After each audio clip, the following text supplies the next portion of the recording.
전국 코코 듣다 보면 쌓이는 부동산 지식 전국 코코. 코코.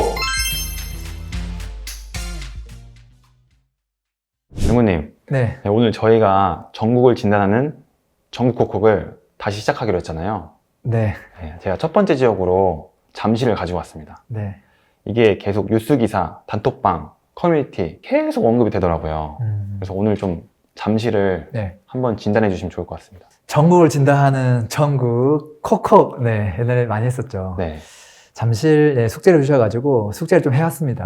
네, 많은 분들이 잠실을 알고는 있는데 잘 모르는 게 잠실에 대해서 잘 모르고 그냥 이렇게 잠실 하는 분들이 많더라고요. 그래서 이번 기회에 잠실을 왜 공부해야 되는지, 그리고 잠실을 어떻게 우리가 파악을 해야 되는지, 그리고 이걸 파악하고 나면 우리가 투자할 때 뭐가 도움되는지까지 한번 풀어보도록 할게요. 네. 잠실을 왜 이거를 먼저 줬을까를 생각해 봤거든요. 강남 서초는 너무 좋잖아요. 이게 넘사벽 지역이거든요. 강남 서초가. 이거를 제외하고 나머지 지역들은 사실은 큰 차이가 없어요. 돈을 한 1억, 2억 조금씩만 더 보태면 그냥 마포구에 있다가도 용산 갈 수 있고, 마포구에 있다가도 송파 올 수 있고, 강동구에 있다가도 좀 더 보태면 올 수 있단 말이에요. 근데 그 차이가 굉장히 큰데 넘사벽을 빼고 나면 그래도 선택할 수 있는 지역 중에 대장 아닐까, 그런 생각이 좀 들고요. 그리고 지금 서울에서 아파트 세대수가 가장 많은 세대수가 몰려있는 곳이 잠실이기도 해요. 그렇기 때문에 한 번 매물이 나오면 가장 많은 매물이 나오기도 하죠. 그렇기 때문에 이게 한 번 나올 때 매물이 많이 쏟아지고 소화가 빨리 안 되는 경우는 걔가 급매물이 나오기도 하고, 그래서 이 녀석이 참 모니터링하는 대상으로 너무 좋아요. 그래서 이제 서울의 바로미터는 잠실이다 이런 이야기를 하는 거거든요. 그래서 이걸 잠실을 잘 이해하면 이게 바닥인지 아닌지도 좀 찾을 수 있는 게, 그냥 가격만 얘기해 놓으면 이게 누구나 비싸다고 얘기하겠죠. 저 아파트 20억이래. 다 비싸다고 하겠죠. 근데 이 정도 입지인데? 이 정도 입지인데 20억이야 라고 했을 때 그러면은 괜찮네? 이렇게 생각할 수 있단 말이에요. 그래서 입지를 먼저 이해하고 가격에 대해서 이해를 하면 이게 바닥이다 아니다, 저렴하다 비싸다 판단할 수 있기 때문에 먼저 입지에 대한 이야기부터 한번 쭉 이어가 보도록 할게요. 네. 입지는 제가 항상 하는 방법인데 무조건 나무부터 들여다보지 않고 숲을 봐요. 그래서 그냥 그 동네를, 잠실이라고 하는 동네를 그냥 슬라이스만 살짝 내는 거거든요. 네. 일단 전체 덩어리가 어떻게 되냐면 딱 덩어리가 있는데, 지금 보면 법정동으로 하면 왼쪽, 잠실대교 왼쪽이 잠실동이고 오른쪽이 신천동이에요. 이 두 덩어리밖에 없어요. 근데 행정동으로 가면 이게 또 많아요. 잠실 본동, 잠실 2동, 3동, 4동, 6동, 7동 이렇게 막 쪼개져 있어요. 그럼 이것 중에서 어느 부위가 가장 맛있을까? 이걸 빨리 찾아야 돼요. 네. 어떤 게 제일 맛있을까요? 잠실 이동이요. 아, 왜요? 일단 한강 가깝고, 강남 가깝고, 네. 그리고 항상 이 아파트가 뉴스에 계속 언급되더라고요. 여기 속해 있는 네. 엘리트. 네, 맞아요. 맞아요. 정답이에요. 네. 그리고 이제 여기 연식은 안 보이지만 연식도 얘가 그나마 새 거고, 나머지 너무 오래됐고, 그래서 2호선, 9호선까지 역세권, 더블 역세권 이용할 수 있고, 네. 상권도 괜찮고, 앞에 상권도 있고, 그래서 완벽해요. 1등. 2등은 어디로 가야 될까요? 1등은 잠실 3동. 3동? 네. 3동을 할 수 있지만 엄밀하게 보면 7동으로 가야 돼요. 왜? 모든 조건이 똑같은데 한강하고 거리가 조금 멀어지는 거 말고는 강남하고 다 가깝단 말이에요. 그래서 얘가 2등이에요. 9호선, 2호선 역세권도 이용할 수 있는데 3등은 9호선을 이용하기가 애매하거든요. 그래서 2등은 잠실동, 3등은 어디냐? 잠실 3동 괜찮죠.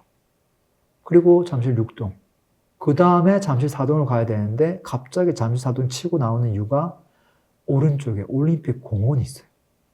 이것 때문에 잠실 6동을 얘가 이길 수 있죠. 그렇게 순위가 정리된다. 맛있는 부위가 딱 정해져 있다. 그리고 이제 아파트 개별적으로 들어가 봐야 되는 거예요. 네. 랭군 형님, 잠실 본동은 네. 순위 없나요? 여기는 아파트가 없어요. 전부 다 이렇게 막 상가주택이랑 빌라만 있어요. 네. 사실은 선택지에 없어요. 돼지 껍데기다. 이렇게 생각하시면 됩니다. 네. 네, 아파트가 없으니까. 그 다음에 제가 하는 이제 입지 분석에 있어서 지적도를 무조건 보죠. 도시 설계 도면 같은 거거든요. 그래서 이걸 보면서 이 중심 상업지구가 어디에 있는지, 그걸 알아야지만 우리가 편의시설, 기본적인 상권, 그리고 학원가가 분명히 상업지구 인근에 있어요.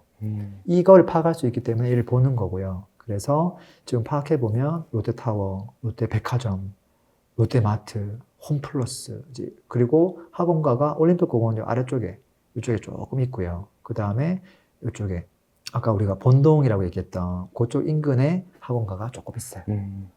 그렇게 그래서 설계를 한번 보고 그러면 아까 제일 맛있어 보이는 부위 인근에서는 상권이 그렇게 크지 않구나. 요 한 가지가 조금 아쉽구나. 그거 알 수 있죠. 네. 그다음에 넘어가 보면요. 이제 아파트들이 있죠. 아파트들이 쭉 있는데 아파트가 있는데 여기서 우리가 체크할 건 뭐냐면 한두 가지만 좀 체크하면 되는데 한 아파트가 세대수가 5,000세대가 넘어요. 지금 파크리오 6,000세대 넘죠. 네. 잠실 주공도 별거 아닌 것 같은데 3,900인가? 거의 준 4,000세대 주네요. 나머지 거 다 4,000세대 넘어요. 그리고 좀 작다 싶은 게 3,000세대 넘어요. 그리고 단지 안에 초중고가 다 있어요. 전국에 아파트 단지 안에 초중고가 다 있는 단지는 몇 개 없을걸요. 근데 여기는 다 그렇다는 거거든요. 이제 그게 좀 다른 지역과 다른 차별점이다. 자녀 키웠을 때 초중고를 한 단지 안에서 걸어 다 갈 수 있다? 너무 좋은 거죠. 그게 좀 특이사항이고요. 내려가 볼까요? 사람들이 이제 잠실에서 잘 모르는 부분 중에 하나가 일자리가 여기 사옥들이 잠실역 인근에 많이 있어요. 그래서 주상복합들도 좀 껴있지만 거기에 쿠팡 본사, 삼성 SDS, 뭐 교통회관, 뭐 기타 등등등 사옥들이 다 있어요. 그리고 여기 사옥이 있다는 말은 그 아래쪽에 전부 다 음식점들이 다 들어가 있다는 소리예요. 심지어 그 안에 수영장도 있어요. 그런 것들 아무도 모르거든요. 여기 다 이제 있고요. 그 다음에 여기 제가 스타벅스 표기를 해놨는데 총 몇 개가 있죠? 5개 정도가 있네요. 네, 이 지금 걸어서 5분 안에 거리에 스타벅스가 5개가 있다. 이제 그걸 보면 얼만큼 잘 상권이 형성되어 있는지도 알 수 있죠. 그리고 이제 중요한 건 우리가 거주지로서 어디가 더 좋을까? 이거 중요하잖아요. 네. 그래서 아파트가 몰려있는 곳들 가지고 제가 블럭을 좀 나눠서 순위까지 한번 매겨봤어요. 네. 1순위는 여기 잠실S랑 리센츠예요. 독보적이에요. 네. 네. 2순위는 어딜까? 이때부터 사람들이 헷갈려 하거든요. 2순위는 여기 트리줌이랑 게럴리아 팰리스랑 레이크 팰리스예요. 왜 그래요? 라고 보면 잠실에서는 2호선과 9호선 더블 역세권이 있죠. 네. 그 다음에 초중고 다 있고 리센츠도 2호선 역세권에 초중고 다 있죠. 근데 트리줌은 한강을 걸어가기에 멀어지죠. 이게 딱 단점으로 작용하잖아요. 9호선도 좀 멀고. 네. 그 다음에 레이크 팰리스는 역도 멀어지는데 한강도 멀죠. 그 다음에 학교가 위에는 초중고가 다 있는데 여기는 초중고가 각각 다 없죠. 단지 안에 초고만 있고 초만 있고 그렇잖아요. 네. 차이가 확 나는 거죠. 그 다음 3번이 어디로 가냐면 아시아 선수촌으로 가는데 그 전에 2.1이 있어요. 2그룹. 1그룹 있고 2그룹에서 2그룹 좀 멀리 떨어져 있지만 2그룹 안에 들어가는 게 파크리오예요. 여기에 이제 초, 중이 없죠. 이게 단점이에요. 파크리오의 최대 단점이 최대 수건 사업이 중학교를 데리고 오는 건데 부지가 없어요. 이게 중학교 있었으면 너무 좋았겠죠. 자, 어쨌든 그런 부분이 있고요. 그 다음에 3그룹이 어디냐면 아시아 선수촌의 우선 1, 2, 3차예요. 여기는 왜 3이냐면 단지가 오래된 재건축이라서 아무래도 좀 준신축을 사람들이 좋아하니까 그래서 3그룹이 되었고요. 4그룹은 어디냐면 잠실주공 5단지랑 장미아파트예요. 그래서 3번이랑 4번이랑 싸우면 누가 이깁니까? 하면 3번이 이겨요. 왜? 2호선, 9호선 역세권에 더블 역세권에 강남이랑 가까우니까 이제 그렇게 그냥 결론 지어지는 거거든요. 장군님 근데 1그룹에서 네. 엘스, 리센츠 굳이 따지자면 누가 더 좋다고 볼 수 있을까요?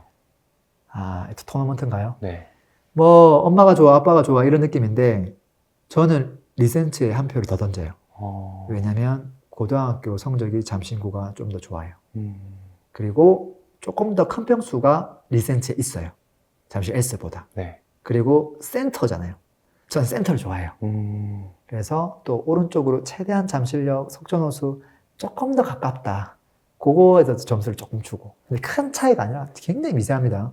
장군님 근데 이 잠실주공이 네. 계속 요새 얘기가 나오는데 네. 4그룹에 있단 말이죠. 네. 근데 이게 오래돼서 4그룹인가요? 일단은 그렇죠. 우리가 이제 이게 투자성이 아니라 거주지로서 내가 실거주할 때 어디가 1순위냐 이거거든요. 실거주로 주공 5단지 하고 싶어요? 아니요. 옆에 잠실 리센트 있는데 당연히 다 리센트까지 누가 실거주를 지금 당장 잠실 주공 5에 하고 싶겠어요. 그래서 그런 개념이라고 보면 되고 투자성에 있어서는 잠실 주공이 좋죠. 사실 그건 좀 다른 이야기죠. 그러면은 네. 이게 사실 잠실에 재건축 단지가 좀 많잖아요. 네, 재건축이 다 완성됐을 때 네, 누가 1등이고 2등이고 3등인지 네. 그 좀 미래 얘기도 좀 해보면 좋을 것 같습니다. 그 재건축 이야기는 그 다음에 같이 또 이어서 해보죠. 네. 네, 좋은 질문이네요. 자, 그 다음에 이제 뭐 학군에 대한 것들, 요거는 그냥 참고하라고 제가 그냥 넣어놓은 거예요. 그래서 좀 노란색은 중학교 학교 중에서 특목고를 많이 보내는 중학교들, 그 다음에 고등학교 중에서 뭐 서울대나 의대 많이 보내는 그런 고등학교들은 제가 좀 별표 빨간색 쳐놨거든요. 그런 것들 좀 감안하면 될 것 같고요. 그 다음에 방금 얘기했던 그 재건축. 지금 현재 재건축이 진행 중에 있거나 가능성이 있는 거, 네. 아직 시작을 안 한 곳들, 표기를 제가 지금 파란색 별표로 한 거예요. 거의 절반이 넘어요, 아파트 네. 중에. 우성 1차, 아시아선수촌, 잠실주공, 장미, 그리고 미성크루바, 진주까지. 꽤 많죠. 네. 그래서 요게 딱 두 개로 나누면 곧 한 2, 3년 내에 이제 뭐 한 2년 안에 아무리 늦어도 분양도 하고 좀 뭐 한 3, 4년 이내에 다 완성이 될 녀석이 미성크루바랑 진주죠. 얘는 아예 그냥 그룹이 달라요. 그 다음에 나머지는 한 그룹이죠. 미래, 진짜 미래 재건축이 되어서 새 아파트가 될 수 있는 그룹. 이렇게 정해지고요. 네. 그거를 다시 한 번 더 순위를 매기라고 한다면 저는 이렇게 할 것 같아요. 어디가 제일 좋은 녀석이냐? 아시아선수촌이 좋아요. 왜 좋냐면 2호선, 9호선 더블 역세권이죠. 이거는 물리적으로 변경할 수가 없잖아요. 네. 그 다음에 강남이랑 가깝죠. 요청하면 좀 걸어가면 한강 공갈 수 있죠. 못 가는 게 아니거든요. 그리고 아시아선수촌은 다른 재건축에서 제일 중요한 게 사업성이잖아요. 사업성에서 핵심이 뭐냐면 대지 지분이죠. 대지 지분 측면에서 얘는 33평이 넘어요. 근데 잠실 주공은 23평이 안 되거든요. 10평 차이 나죠. 네. 그 10평의 돈의 가치가 평당 1억씩 차이 날 수 있단 말이에요. 엄청난 차이죠. 사업성 차이가. 그 다음에 장미 같은 경우는 이게 21.5평인가? 평균 대지 지분이 잠실 주공보다 조금 더 낮아요. 뭐 그런 차이가 있는 거죠. 그래서 제가 순위를 매겨보면 아시아선수촌은 아직 조합 설립도 안 됐어요. 그렇지만 얘가 1등이다. 어떤 느낌이냐면 대치동에 가면 개포 5성 아파트가 있는데 그 데레펠이라고 얘기하는 신축 대장 아파트 마주보고 있잖아요. 네. 얘가 사실 입지가 더 좋거든요. 근데 얘는 아직 시작도 안 했거든요. 근데 얘가 나중에 미래 대장 될 수밖에 없는 입지거든요. 그것처럼 대치동에 걔가 있으면 잠실에는 아시아선수촌이 있다. 여기는 60평대의 큰 평수가 많고요. 옛날부터 부촌들이 살았던 동네예요. 그렇기 때문에 얘는 나중에 아무것도 안 해도 그냥 시세가 조금씩 그냥 올라갈 수밖에 없어요. 키 맞추기를 할 수밖에 없는 애거든요. 근데 한강뷰는 안 보이긴 하겠네요. 그렇죠. 그거 하나 빼고는 완벽하다. 그 다음 이제 2등은 잠실주공 이제 2등이죠. 3등이 이제 우성 1, 2, 3차. 그 다음에 4등이 장미 아파트. 이렇게 되는 거예요. 순위가 좀 정해지고요. 그 다음에 미성크로바 진주 같은 경우는 얘는 아예 그냥 그룹이 다르다. 왜냐면 이 그룹은 5년 내에 완성되고 저 그룹은 뭐 한 15년 뒤에나 완성될 수 있는 거기 때문에 지금 누구랑 비슷해요? 비교하기 좀 어려워요. 지금은 이게 완성이 되면 미성크로바 진주가 완성이 되면 리센트나 잠실 S를 당연히 이기겠죠.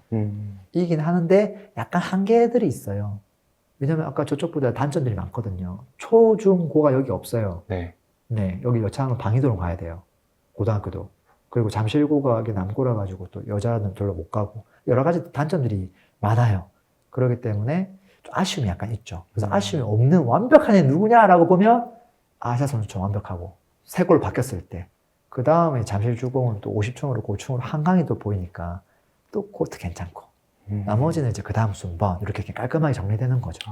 최근에 뉴스가 계속 나온 이유는 30억 가까이 잠실주공이 갔다가 지금 20 뭐 이렇게 초반으로 확 떨어졌기 때문에 그 떨어진 금액이 크기 때문에 곽강받고 있는 거고, 반면에 아시아선수촌이나 이런 애들은 시세가 전혀 안 빠졌어요. 이렇게 쭉 가다가 얘는 안 빠지고 가만히 있는데 얘가 먼저 푹 빠지니까 잠실주공에 사람들 관심 가지고 급매물 자꾸 거래하고 그러는 거죠.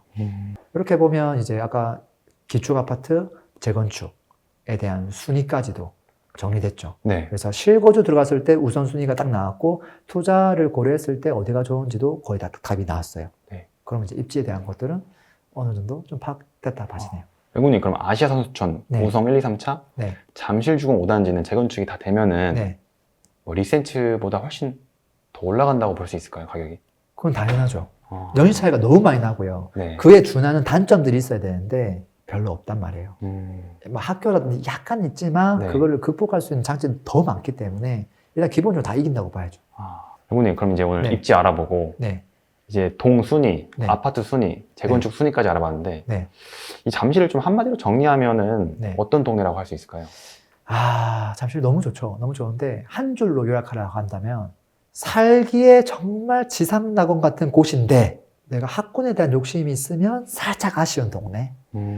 이렇게 정리할 수 있을 것 같아요. 다 완벽한데 2% 부족한 동네. 맞습니다. 외국님 근데 이제 지금 입지 알아봤는데 네. 저희 가격 네. 바닥이냐 아니냐 아, 어디까지 왔냐 이런 거 좀 알아봐야 되잖아요. 한번 가볼까요?